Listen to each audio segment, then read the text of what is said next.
I've been canning for 13 years. I've canned thousands of jars of food, and here are some things that I wish I had known the day I started canning. I'm a completely self-taught canner. I learned everything that I know in this book, believe it or not. I never watched videos or anything when I first started. I purchased this book and this taught me everything I know. So there are two different types of canning methods. There is water bath canning and there is pressure canning. Water bath canning is a little more simple. It doesn't require any special tools. You can actually just do it in a simple pot like this. It's a little quicker, less time consuming. So I prefer water bath canning, but some fruits and vegetables cannot be water bath. They have to be pressure canned. And that's when you have to have a little more special equipment. So this is a pressure canner. It has a gauge on the top, a weight on the top. It also has a lid that clamps down. So some foods that need to be pressure canned are red meat, poultry, potatoes, other vegetables that have a low acidity level. They all need to be pressure canned, like green beans. That's what we're gonna be doing today. You can water bath can though, tomatoes, all sorts of berries, cucumbers. Normally when you look up a recipe for canning, so say you wanna can green beans and you would look up a recipe on how to do that, it'll tell you that you need to pressure can them rather than water bath canning. And you must always can with mason jars. I prefer wide mouth mason jars because they're easier to clean because you can fit your whole hand right inside. So these are quart jars. This is a pint jar. This is half pints. And then they go to quarter pints as well. These would be used for jams and jellies, things that you don't go through really quickly. I also put relish in these. And the pint jars are most common. I can most everything in these, but it's really your preference and how much food you'll actually eat in one sitting, or how long the food actually lasts. You want to do a small jar like this if you're not going to go through it very quickly, and obviously a big jar like this if you are. And the only other things you'll need are rings. These will last forever, as will the jars. So you buy these once and you have them forever as long as you don't break them or chip them. These as well, they come on the jars when you buy them, so these will last forever as long as they don't get rusty. And then your flats, these are something that you'll need to buy every single year. You cannot reuse flats once you've popped them off the jar because they break the seal. It might bend the metal a little bit, so you can't reuse these year after year. So make sure you stack up on these when they go on sale. I always buy them in bulk just so I have them for the year. And make sure that you're buying the right lids for the right jars. So regular mouth lids, and then there's wide mouth lids for your jars. So if you have a lot of wide mouth jars, buy wide mouth lids. And if you have a lot of regular mouth, then buy regular mouth, obviously. And then this is the last thing. This is a tool to grab your jars out of your canner because they'll be hot. So I use these to set my jars in the canner, and I use them to pull them back out of the canner. And that's it. You don't need any other special tools at all. And by the way, you can water bath can in the pressure canner as well. You just wouldn't use the lid, but you can use a normal pot just like this. I had been using the pressure canner that I just showed you for all 13 years that I've been canning, but I just received this canner as a gift and I absolutely love it. So if you are getting into canning and you have to buy your supplies, you know that you're gonna wanna be canning for years, I would highly recommend getting this one because it's a set it and forget it type canner. So you literally set whether you want to pressure can or water bath can, you put your jars in, you press start, and that's it. It does it all for you. Really convenient because you can walk away, you can go outside, you can do different things while it's canning, whereas with the water bath and the pressure canning with the old fashioned one, you really are married to your kitchen. You have to be around it all day to monitor the heat, monitor the pressure, monitor the boiling, all of that other good stuff. So that's why I like this. If you're gonna get into it, you have to buy the materials. I would buy this. If not, those will work just fine. I use them forever and everybody I know uses those as well. But I just prefer this now. It's much easier for me. I'm gonna show you how to water bath some pickles, and for the sake of this video, I'm gonna be using the old-fashioned method with just a pot on the stove. So you're not gonna wanna put the jars directly right on the bottom. You're gonna wanna put some sort of barrier in between that. So I just have this little rack. I don't even know where this came from, honestly, and I'm just gonna put it inside. But if you don't have one of these, you can even put these rings in the bottom of your pot and the jars will sit on these. So just something as simple as that, and your jars will sit right on top of that. You just don't want your jars directly on the bottom of the pot. I'm going to be using pint jars today. Make sure that they're sterilized before you begin. I just wash them in really hot water and soap. And now we're going to put water in our pot, also inside the jars as well.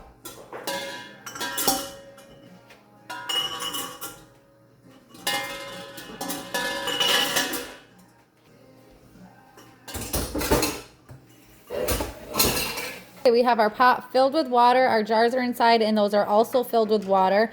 And I'm going to go ahead and turn the burner on and just heat these up. The liquid we're putting inside these jars will be hot. So we have it right here starting to boil. And that's the brine that's going to be going with our cucumbers to make our pickles. So hot liquid goes into hot jars always. If not, you might get a cracked jar putting cold liquid into hot jars. So everything's going to be hot here that we're working with. So as you can see, the water's pretty high. When we are about to start canning, we want the water an inch above the jars. So we're obviously going to have to dump some of this water out because it'll be way too tall. So we'll get to that in a little bit though.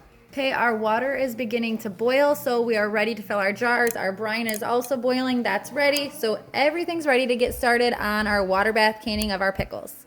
So we're gonna use our tool to get our jars out, and I'm going to just pour a little bit of water back into the pot, but I'm going to dump the rest because we can't have our water too high. We just need it an inch above the jars.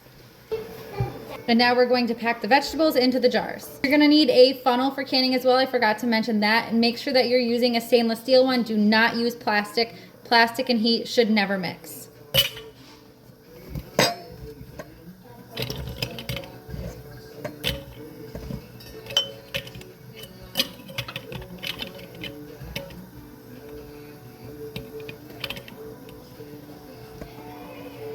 And fill your jars just below where it starts to come up on the rim. So about right there is where you should be filling them to. And you can pack them down pretty tightly. Shove in as many as you can.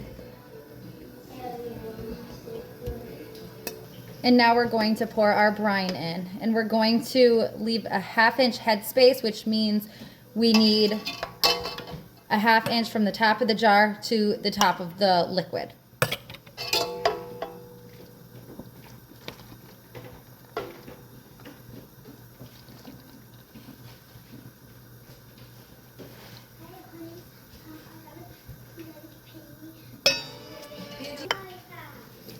So right there is perfect. We're a little more than 1/2 inch, but minimum 1/2 inch headspace. We're more like 3/4 of an inch to an inch, which is fine. And now we need to debubble, and all you're gonna do is take a butter knife and kind of stick it in the jar. Try to get any air bubbles out that have accrued throughout the jar.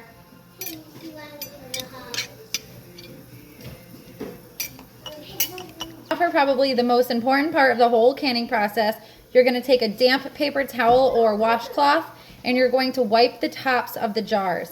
This will make sure that you get a good seal when you put your flats on, because some things might have gotten stuck to the top of the jar. Even if it was liquid, some sticky liquid, it will not allow the lid to stick to the jar, which then you won't get a seal and it's not shelf stable. So make sure you do this step.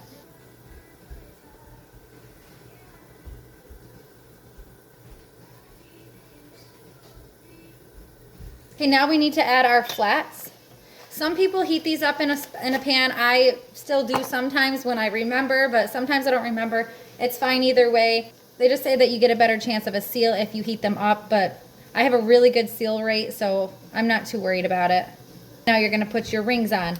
Another very important step, do not crank your rings down. If you crank them down and really tighten them on there, they will not seal.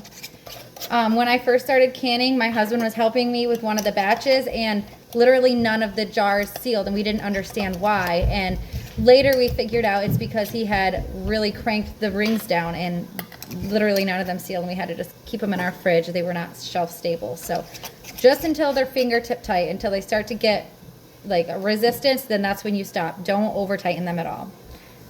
So now the jars are ready to go into the canner. The water is still boiling, so we're gonna put them right in there.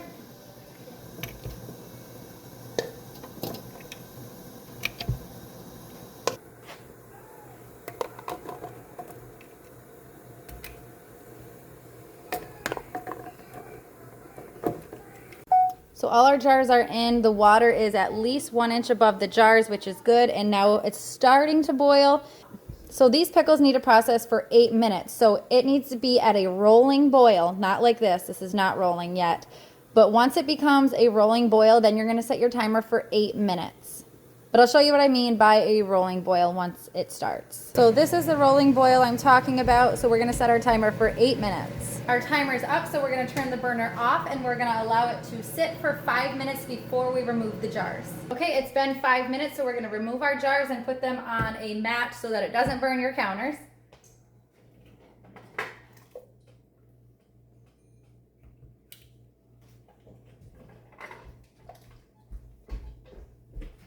Okay, the canning process is complete. The jars are gonna stay on the counter for 24 hours. You may start hearing the lids pop. That's a good thing. That means that they're sealing. So you need to give them 24 hours to make sure that they have time to seal.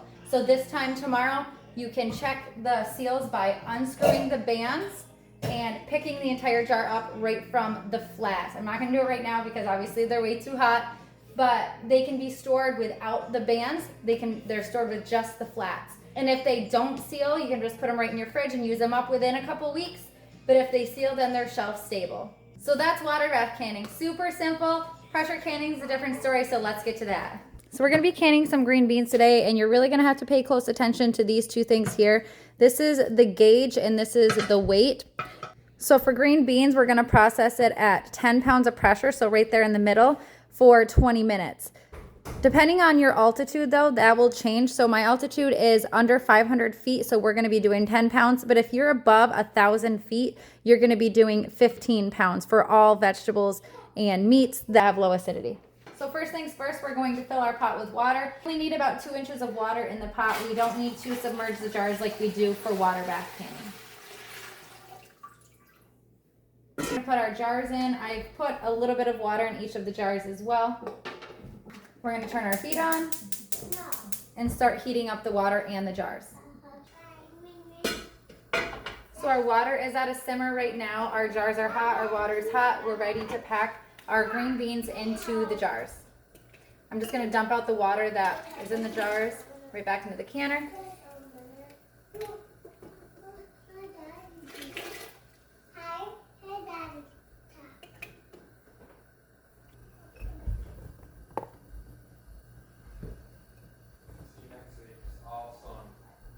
Okay, our jars are packed, and now we're going to pour boiling water over top of them.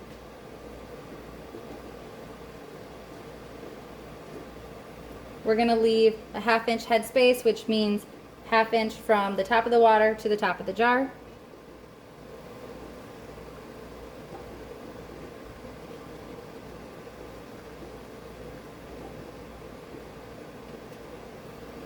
And this recipe calls for a 1/2 teaspoon of canning salt per pint jar.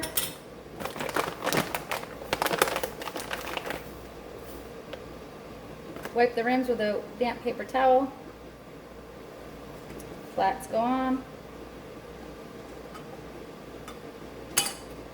Rings go on just fingertip tight.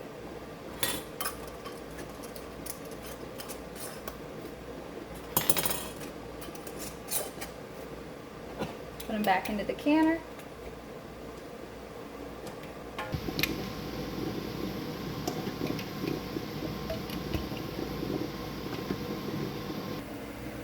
And there's about 2 inches of water in the bottom there.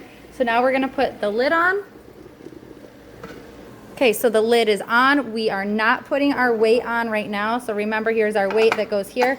We're not putting that on yet. We need to let it boil for a little bit, and we need to have this start to be a steady stream of steam coming out, and I'll show you that in a minute. Okay, as you can see, there's a more steady stream of steam coming out. That's good. We need to allow this to happen for 10 minutes before we put the weight on. So set your timer for 10 minutes and I'll be back. Okay, it's been 10 minutes of continuous venting, and now we need to put our weight on. Make sure to do it with an oven mitt. It can be very, very hot. Okay, and now your pressure gauge here should start increasing. So it's going to slowly increase until it hits 10 pounds. You're going to need to adjust your temperature on the stovetop. So I have a gas stove. I will have to adjust the flame. Once it hits 10, we need to make sure it stays there. So just play around with your burner. You might have to increase it, decrease it in order for it to stay right at 10.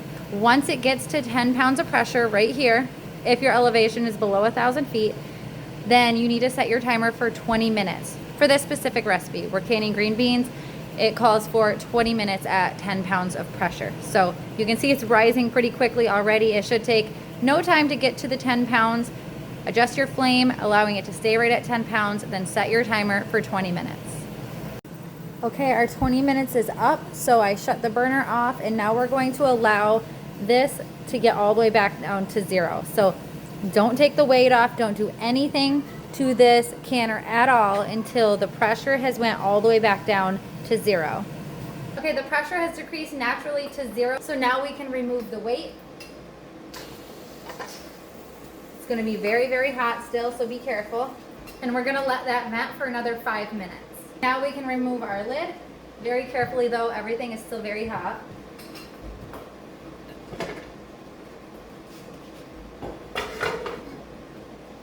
And remove your jars.